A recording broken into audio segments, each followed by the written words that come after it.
హనుమంతుడు చంద్రుడి మీద ఎందుకు కూర్చున్నాడో మీకు తెలుసా?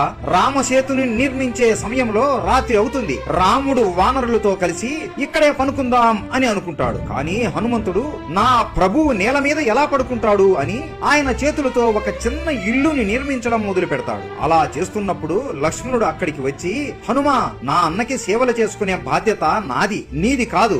గత కొన్ని సంవత్సరముల నుండి నా అన్నకి నేనే సేవలు చేసుకుంటున్నాను. ఇప్పుడు నా పని నువ్వు చేయడం న్యాయం కాదు. నువ్వు వేరే పని ఏదైనా చేసుకో అని అంటాడు. హనుమంతుడు నవ్వుతూ, నన్ను క్షమించండి, నేను ఇది తిరస్కరిస్తున్నాను. నేను కూడా నా ప్రభువుకి పరమ భక్తుడిని. నేను కూడా నా ప్రభువుకి సేవలు చేసుకోవచ్చు అని చెప్పి పనులు చేస్తూ ఉంటాడు. అలా ఇద్దరు రాముడికి ఎవరు సేవలు చేయాలి అని వాదించుకుంటూ ఉంటారు.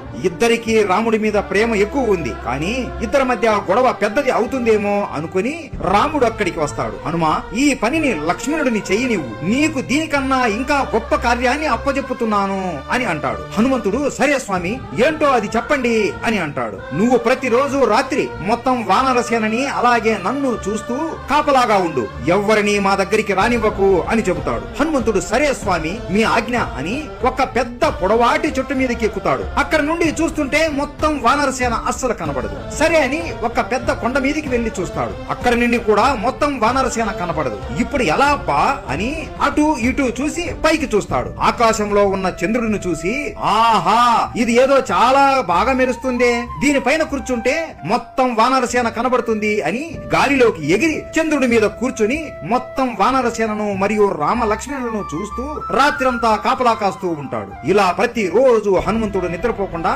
రాత్రి మొత్తం వీళ్ళకి కాపలా కాస్తూ ఉంటాడు. హనుమంతుడు అంటే మీకు ఇష్టం ఉంటే జై హనుమాన్ అని కామెంట్ చేసి సబ్స్క్రైబ్ చేసుకోండి.